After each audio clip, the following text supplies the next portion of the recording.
నమస్కారం అండి. నా పేరు డాక్టర్ సువర్చల, జీవా ఫర్టిలిటీ సెంటర్స్లో సైంటిఫిక్ డైరెక్టర్ని.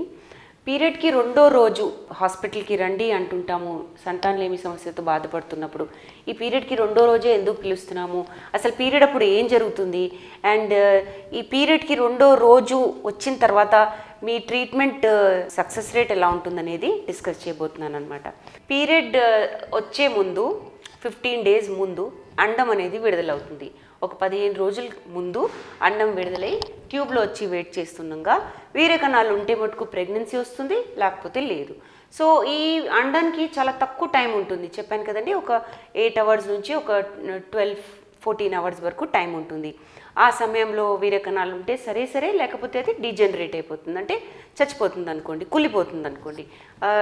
ఎలానో ఒక సెల్ లాంటిది కదా, అది డిసింటిగ్రేట్ అయిపోతుంది.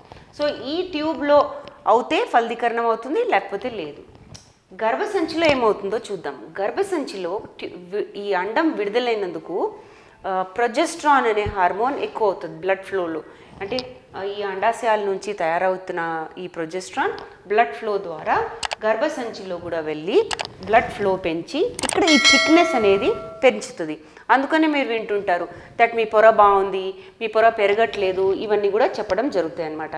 సో బేసిక్లీ ఏంటంటే ప్రొజెస్ట్రాన్ చాలా ఇంపార్టెంట్ హార్మోన్. మీ ప్రొజెస్ట్రాన్ కనుక సరిగా విడుదలవ్వట్లేదు అండాశయాల నుంచి అంటే పొర మీద ఎఫెక్ట్ చూపిస్తుంది అనమాట. సో ఈ పొర పెరుగుతూ పీరియడ్ దగ్గర వచ్చేసరికి నేను 28 to 30 days సైకిల్ గురించి మాట్లాడుతున్నాను. అంటే పీరియడ్ రెగ్యులర్గా వచ్చే వాళ్ళకి 28 to 30 daysలో పీరియడ్స్ రెగ్యులర్గా వస్తున్నాయి అనుకోండి, అలాంటి అప్పుడు ఇది ఇలా జరుగుతుంది. సో ప్రొజెస్ట్రాన్ పెరుగుతూ పొర బాగా పెరిగిన తర్వాత ఇది షెడ్ అయిపోతుంది, అంటే బయటికి వచ్చేస్తుంది. So it is not pure blood అండి, ఉట్టి రక్తం బయటికి వచ్చేయట్లేదు. దీని లేయర్, ఇది మొత్తం సెల్స్ అనమాట. ఈ సెల్స్ బయటికి వస్తున్నాయి. అది ఫుల్ బ్లడ్ ఫ్లో ఉంటుంది కనుక బ్లడ్తో పాటు బయటికి వస్తుంది. అందులో మ్యూకస్ ఉండొచ్చు, ఈ సెల్స్ ఉండొచ్చు. ఈ పొరలోనే ఉన్న బ్లడ్ బయటికి రావడం జరుగుతుంది అనమాట. సో దీనివల్ల షెడ్డింగ్ అవుతుంది. ఈ బ్లడ్ ఫ్లో బాగా బయటికి వచ్చేసినప్పుడు ఒక 4-5 days వరకు ఆగుతుంది అనమాట. నేను ఎన్ని ml అవన్నీ చెప్పనండి, మళ్ళీ ఇది కాంప్లికేట్ అవుతుంది బేసిక్లీ. బట్ మీరు తెలుసుకోవాల్సింది ఏంటంటే రెగ్యులర్ పీరియడ్స్ ఉన్న వాళ్ళకి ఒక 4 to 5 days వరకు బ్లీడింగ్ ఉంటుంది. సో రెండో రోజు రండమ్మా స్కాన్ చేయాలి, రెండో రోజు టెస్ట్లు చేయాలి, రెండో రోజే మీకు ట్రీట్మెంట్ అనేది మొదలెట్టాలని చెప్తుంటాము. అండ్ ఇన్ఫ్యాక్ట్ టైం సేవ్ చేయడానికి మేము పేషెంట్స్ని కూడా ఊరు నుంచి వస్తున్నారంటే పీరియడ్కి రెండో రోజు రమ్మని చెప్తుంటాం అనమాట. ఇది ఎందుకంటే అఫ్కోర్స్ మీ టైం కూడా సేవ్ అవుతుంది, ట్రీట్మెంట్ అనేది కూడా కరెక్ట్ టైంకి స్టార్ట్ అవుతుంది అనమాట. పీరియడ్కి రెండో రోజు ఏమవుతుందంటే అండి, ముందు అండాశయాల్లో ఏమవుతుందో చూద్దాం. అండాశయాల్లో నెక్స్ట్ సైకిల్ కోసం హడావిడి జరుగుతుంటుంది అనమాట. అంటే నెక్స్ట్ సైకిల్ కోసం అండం పెరగడానికి రెడీ అవుతూ ఉంటుంది. కానీ ఒక అండం కాదు, బేసిక్లీ ఒక 3 నుంచి 4 అండాలు ఈ సైడ్, 3 నుంచి 4 ఈ సైడ్. అంటే నార్మల్ ఉన్న వాళ్ళకి చెప్తున్నాను నేను, నార్మల్గా అండాశయాలు ఉన్న వాళ్ళకి ఇది ప్రక్రియ. సో ఇక్కడ పెరుగుతూ ఉంటుంది, అటు కూడా పెరుగుతూ ఉంటుంది. పీరియడ్కి రెండో రోజు నెక్స్ట్ సైకిల్లో పీరియడ్కి అండం పెరుగుతుందా లేదా, నంబర్ బాగానే ఉందా లేదా అనేది తెలుగు. సో 4 నుంచి 5 పెరుగుతూ ఉంటే నార్మల్ అని చెప్తున్నాను, కానీ 4 నుంచి 5 విడుదలవ్వవు. బేసిక్గా అది గుర్తుపెట్టుకోండి. ఇదేంటంటే బేసిక్గా ఇందులో ఉన్న అన్ని అండాల్లో నుంచి ఒకటే అండం విడుదలవుతుంది. ఇది ఎలా అంటే బ్రెయిన్లో ఒక పిట్యూటరీ అనే ఒక చిన్న పార్ట్ ఉంది, అక్కడ నుంచి FSH ఫాలికల్ స్టిమ్యులేటింగ్ హార్మోన్ అనేది విడుదలవ్వడం స్టార్ట్ అవుతుంది. దాని ప్రభావం వల్ల ఈ అండాలు పెరుగుతున్నాయి. సో ఏదైతే మంచి స్ట్రాంగ్ ఉన్న ఫాలికల్ ఎగ్ ఉందో అదంతా పట్టేస్తుంది. ఆ ఫాలికల్ స్టిమ్యులేటింగ్ హార్మోన్ ఏదైతే బ్రెయిన్ నుంచి విడుదలవుతుందో, బ్లడ్ ఫ్లోలో వస్తుందో, ఆ బాగున్న ఎగ్, స్ట్రాంగ్ ఉన్న ఎగ్ దాన్ని మొత్తం పట్టేసి అదొక్కటే పెరిగి మిగతా వాటిని కామ్ డౌన్, అంటే అవి పెరగవన్నమాట, అవి డిజనరేట్ అయిపోతాయి, అవి పెరగకుండా ఉంటాయి అన్నమాట. సో అదొక్కటే పెరుగుతుంది కాబట్టి ఆ FSH పెరిగిన తర్వాత ఆ అండం ఈస్ట్రోజన్ అనే హార్మోన్ రిలీజ్ చేస్తుంది. ఏదైతే పెరుగుతుందో అది బాగా ఈస్ట్రోజన్ అనేది పెంచి ఈస్ట్రోజన్ మళ్ళీ బ్లడ్ ఫ్లోలో తిరిగి గర్భసంచి మీద ప్రభావం చూపిస్తుంది. ఎలాగా, గర్భసంచి లైనింగ్ కూడా పెరగడం స్టార్ట్ అవుతుంది.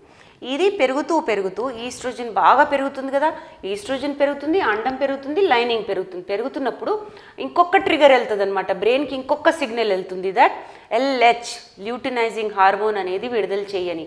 అది విడుదల అవ్వగానే ఈ అండం అనేది పగిలి బయటికి వచ్చి ట్యూబ్లో వెయిట్ చేస్తుంది. సో అర్థమైంది కదండి. 3 హార్మోన్స్ చెప్పాను నేను. ఏంటి? Follicle stimulating hormone FSH, E2 oestrogen, మూడోది ల్యూటినైజింగ్ హార్మోన్. మూడిటి ప్రభావం వల్ల విడుదలైంది.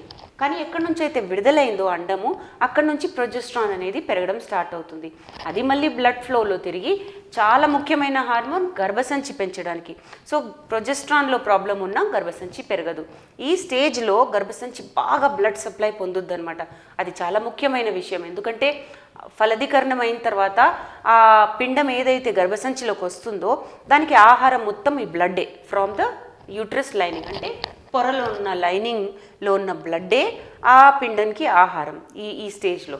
సో ఈ 4 హార్మోన్స్ ఇప్పుడు మీకు తెలుసుకున్నారు మీరు. ఏంటి? FSH, oestrogen, LH and progesterone.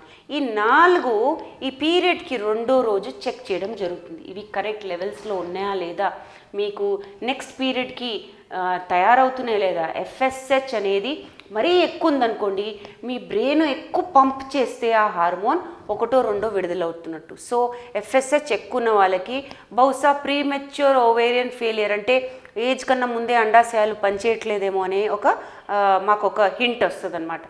FSH 10 కన్నా తక్కువ ఉందనుకోండి, ఓకే బాగానే నడుస్తుంది, బాగానే పెరుగుతాయి అని అనుకుంటాం.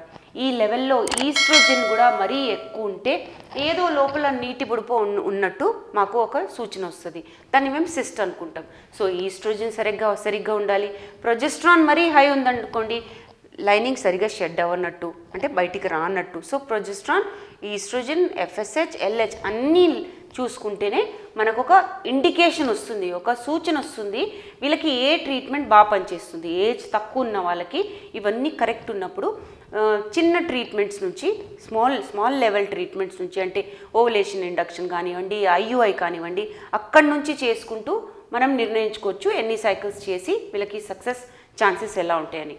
లేదు FSH చాలా హై ఉంది, LHకి FSHకి కనెక్షన్ లేదు, అంటే PCOS ఉంది, లేదా అండాశయాల్లో నీటి బుడుపు ఉంది బికాస్ ఆఫ్ సిస్ట్, అంటే నీళ్ళలాగా ఒక బబుల్ లాగా పెరుగుతుందన్నమాట. దాంతో మన ట్రీట్మెంట్ ప్రోటోకాల్ అనేది మారుతుంది. FSH హై ఉన్న వాళ్ళకి స్కాన్ చేశాక అండాశయాల్లో అండాలు కనిపిన వాళ్ళకి, లేకపోతే తక్కువ ఉన్న వాళ్ళకి వెంటనే IVF చెప్పడం జరుగుతుంది. ఎందుకంటే వాళ్ళకి అండాశయాల్లో పవర్ తగ్గిపోతుంది. ఇది కరెక్ట్గా కోరిలేట్ చేసుకోవాలంటే AMH అనే హార్మోన్ కూడా చెప్పడం జరుగుతుంది. గుర్తుంది కదా, యాంటీ ములేరియన్ హార్మోన్ ముందు వీడియోస్లో చెప్పాను. సో ఇవన్నీ కోరిలేట్ చేసుకొని పీరియడ్కి 2వ రోజు ఏజ్ చేసిన ట్రీట్మెంట్ మొదలెట్టాలన్నమాట. Suppose for example ovulation induction అనుకోండి, అప్పుడు మీకు ట్యాబ్లెట్స్ ఇచ్చి, ఏ ట్యాబ్లెట్స్? ఈ అండాశయాల్లో 1, 2 అండాలు పెంచడానికి. ఈ 1, 2 అండాలు పెంచిన తర్వాత కరెక్ట్ సైజ్ రావడానికి స్కాన్స్ చేసి అది విడుదలవ్వడానికి ఒక ఇంజెక్షన్ ఇచ్చి మిమ్మల్ని ఇద్దరిని ట్రై చేయమని చెప్పడం జరుగుతుందన్నమాట. అఫ్కోర్స్ హస్బెండ్ వీర్యకణాలు కరెక్ట్గా ఉండాలి, సిమెన్ అనాలిసిస్ WHO పారామీటర్స్ ప్రకారం ఉండాలి. సో ఓవులేషన్ ఇండక్షన్ IUIలో కూడా అంతే, అండాలు పెంచడానికి మందులో లేదా ఇంజెక్షన్స్ ఇచ్చి విడుదల అవ్వడానికి ట్యాబ్లెట్స్ ఇచ్చి అండం ట్యూబ్లో ఉండగా మీ హస్బెండ్ వీర్యకణాలు తీసుకొని గర్భసంచిలో వేయడం జరుగుతుంది. ప్యూరిఫై చేస్తాము లెబారెటరీలో, ఆ తర్వాత గర్భసంచిలో వేయడం జరుగుతుంది. సో ఏదైనా పీరియడ్కి 2వ రోజు చేస్తాం. మీరు ఆ నెల ట్రీట్మెంట్ వద్దనుకున్న టెస్ట్లు కూడా పీరియడ్కి 2వ రోజు చేస్తే మనకి కరెక్ట్ సూచనలు దొరుకుతాయి. లోపల ఎలా ఉంది స్కాన్ చేసి గర్భసంచి ఎలా ఉంది, అండాశయాలు ఎలా ఉన్నాయి అన్నీ తెలుస్తాయి. సో మీరు కనుక ట్రీట్మెంట్కి రాదలుచుకున్నా, మీరు కనుక హైదరాబాద్లో లేరు, లేదా మీరు టైం సేవ్ చేసుకొని లీవ్ గిట్రా పెట్టుకొని రావాలనుకుంటే పీరియడ్కి 2వ రోజు వస్తే టెస్ట్లే కాదు ట్రీట్మెంట్ కూడా ఆ రోజు నుంచి మొదలెట్టచ్చు. మీకు దీని గురించి ఇంకేమైనా సందేహాలు ఉన్నా స్క్రీన్ మీద కనిపించే నెంబర్స్కి తప్పకుండా ఫోన్ చేయండి. Thank you.